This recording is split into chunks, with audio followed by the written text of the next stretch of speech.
pada episode kali ini kita akan sharing terkait masa kuliah kita selama berapa tahun Kak? 3 tahun. 3 tahun lebih kurang dari 2022 sampai sekarang 2025 yang akan memasuki tahun ajaran baru.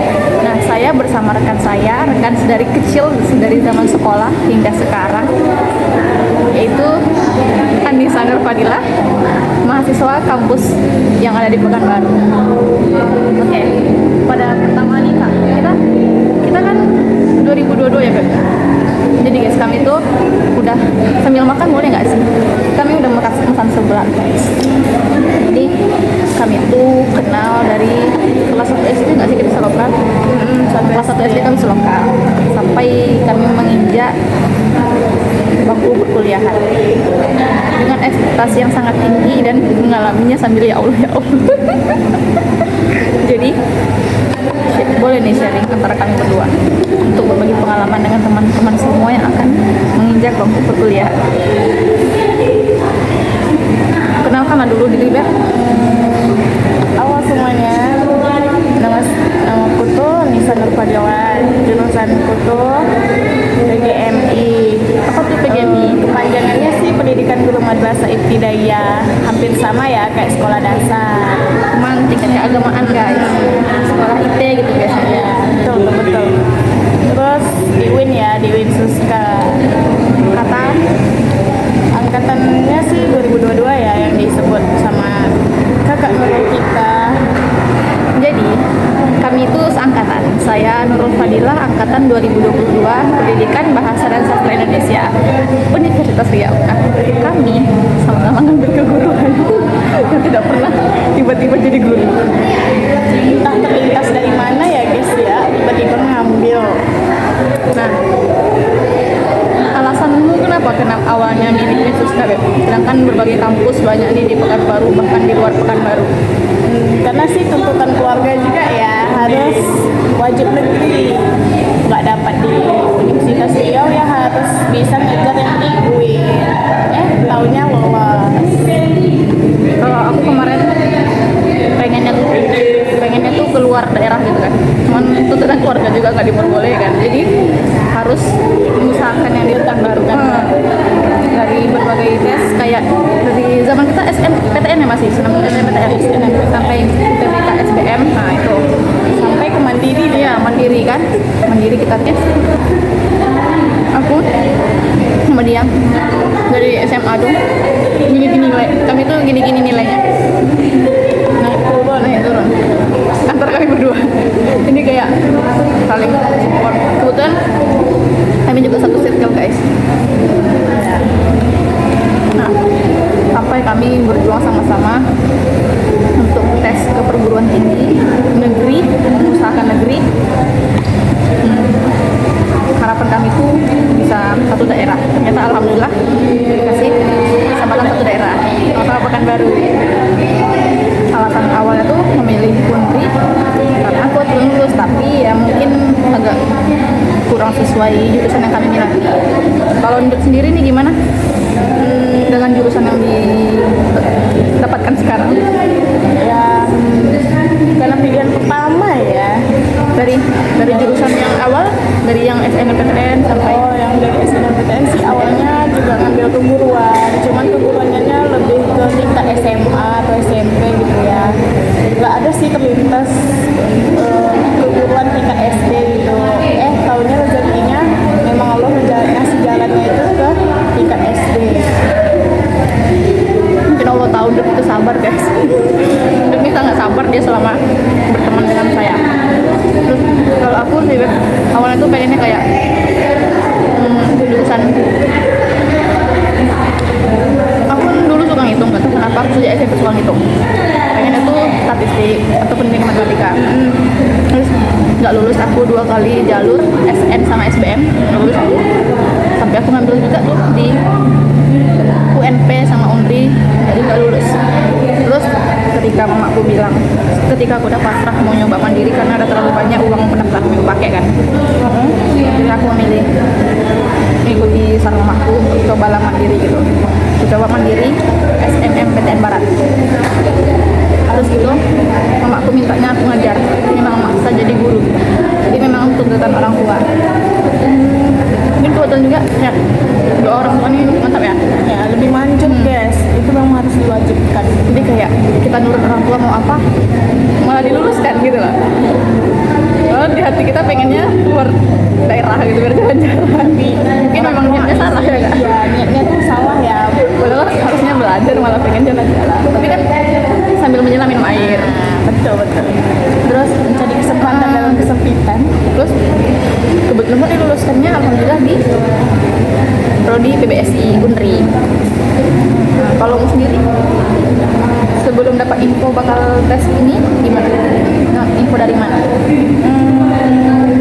Ya karena tuntutan keluarga tadi ya memang nekat banget nyari info seluruh universitas negeri yang di Pekanbaru itu buka tes jalur apa aja sih.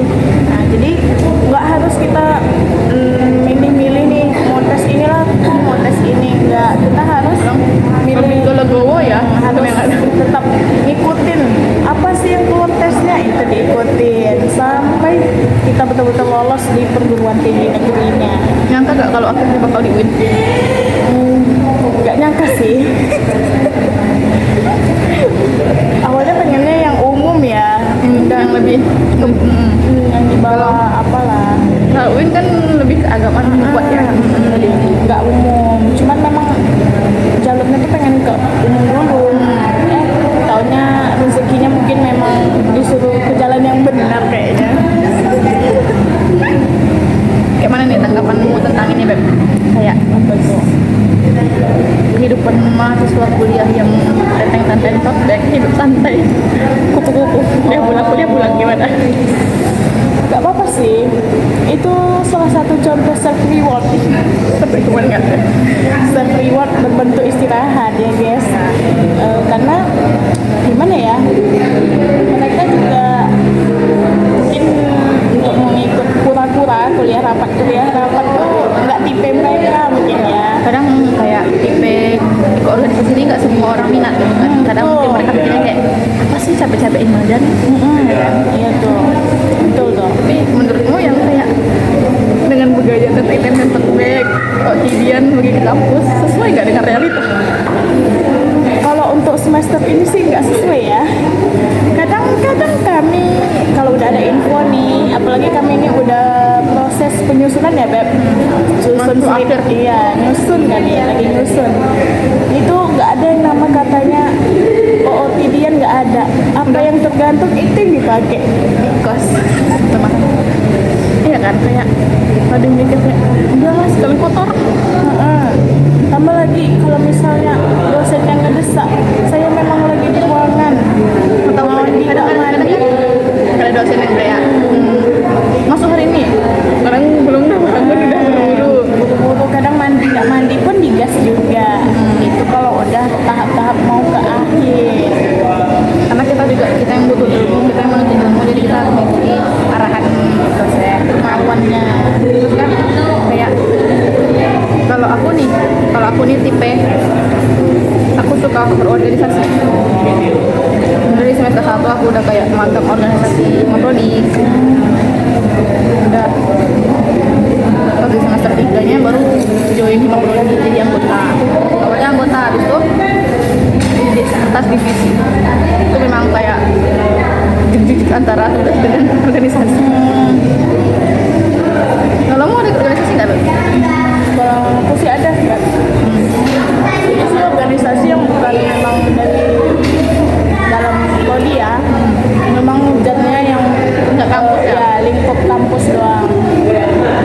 Yang awal masuk sih dari semester 4 iseng-iseng nyobain, taunya oh lama-lama udah jadi panitia nih, udah jadi Rasain dan euforia aja. kepengurusan. Iya kayak wah asik nih, kita bakal dapat relasi baru, apalagi nih kita bakal jumpa Kayak kakak-kakak yang nggak udah sekitar nih. nggak sekitar di prodi aja kan, bahkan lingkup kampus. Lingkup kampus yang bahkan jurusan teknik, jurusan psikologi yang memang Dan siapa Beb? USM, Win Suska mengajar. Oh, Boleh ada. ada. Ada. Mau guys, tengok nih guys. tahun ini ada. Buat Siska mengajar ada IG-nya nggak?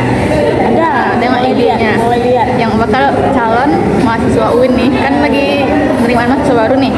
Calon mahasiswa UIN boleh nih cek IG-nya apa UIN Siska mengajar di Instagram. Nah, lihatlah kegiatan mereka di sana dari mulai sosialisasi ya kayak. Ya dari sosialisasi nanti itu kalau mau menerima anggota baru kami bakal ada event serunya loh. Nah, tungguin aja. Terus ciri-ciri mahasiswa UIN ini gimana nih? Kalau di UIN sih dominan cewek berok ya spek yali-yali. Yali-yali gitu ya. Cuman Yali-yali in the cover. yang di cover doang. Karena lingkupnya memang lingkup Menyesuaikan. menyesuaikan. Kalau di luar sih beda lagi ya guys. Kalau di UNRI itu lebih ke ya umum aja sih, kayak tergantung ketentuan fakultas masing-masing. Kayak di UIN di teknik itu kan mereka kan juga banyak praktek, FEB juga. Tapi percaya nggak sih kayak kampus umum kayak gitu, tiap fakultas FEB atau visipolnya itu pasti mereka kayak adu outfit. Wah, Bayangin kan? Sebenarnya masih ada juga ya. ada. Aku nih ya pertama kampus culture shock terhadap cara berpakaian. Mungkin bagus sih ya. Karena aku tadi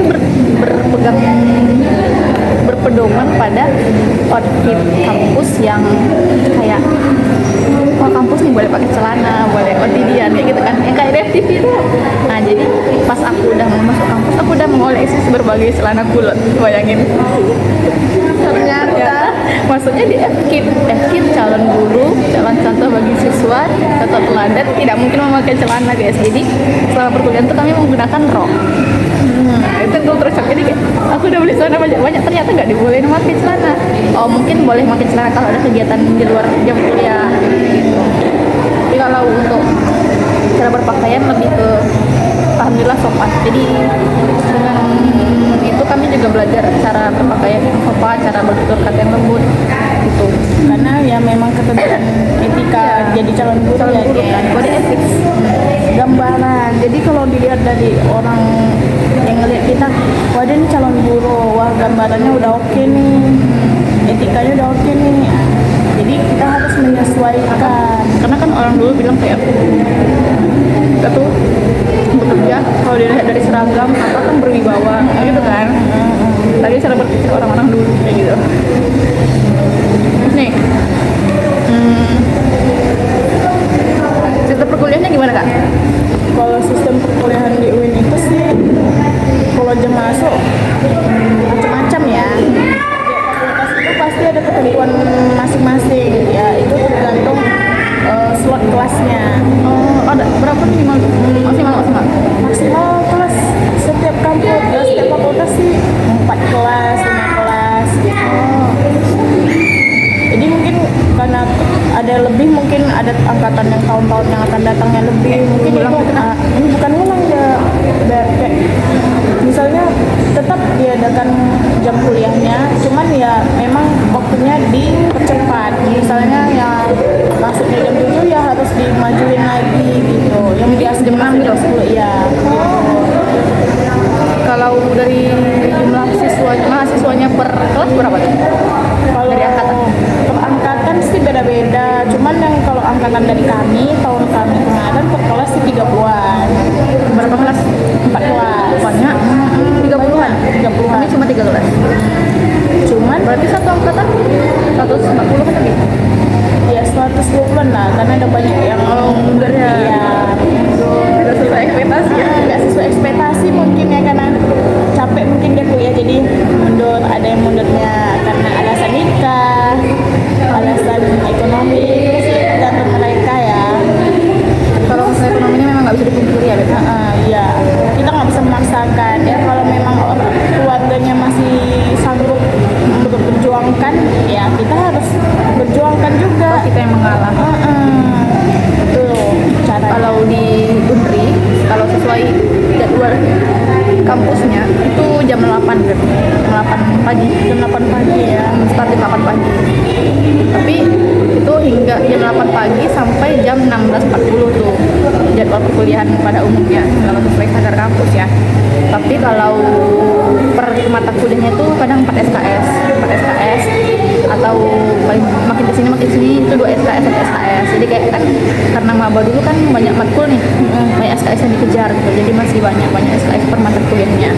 Tapi kalau sekarang itu udah minim mata kuliah, jadi kayak jadi 2 SKS, 1 SKS per matkulnya. Jadi lebih Banyak kosong ya. Nah, banyak kosong. Jadi kadang kayak per harinya itu satu matkul kadang kotor-kotorin baju.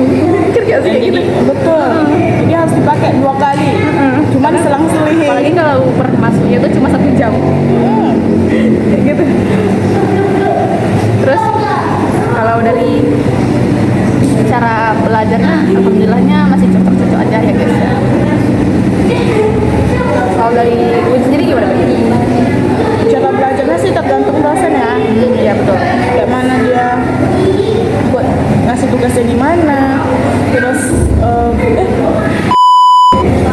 terus wajiban kita atau kontrak belajarnya gimana, tiap dosen itu masih beda-beda. Cuman ya kita harus menerima resiko.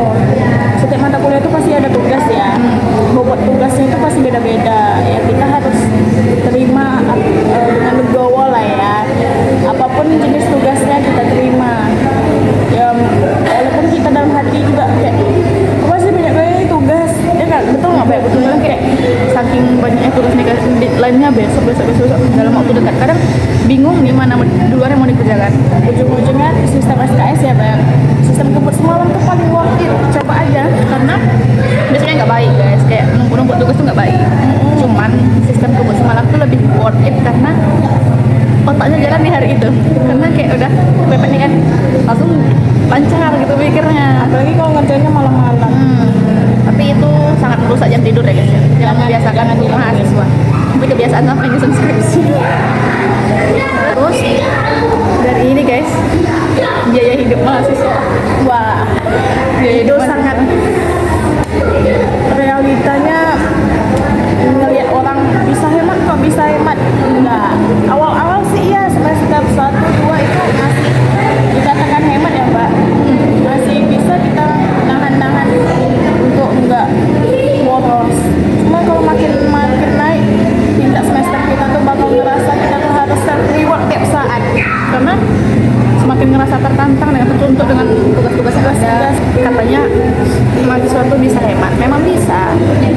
Awal-awal tuh juga belum, apalagi deh cewek, belum mengenal skincare. Ya, belum kenal yang namanya outfit. Belum kenal yang namanya skincare, makeup, outfit. Jadi masih kayak ya udah zaman-zaman sekolah nih, muka polos dengan bedak dan lipstick doang. Nah, dan itu doang guys, nggak ada yang Awalnya pakai maskara, pakai itu nggak ada. Dulu sangat-sangat jangan. Ternyata sangat ini terbawa arus. Sampai sekarang ujung-ujungnya Jadi kebutuhan wajib ya. kebutuhan wajib kalau jadi Lagi cewek.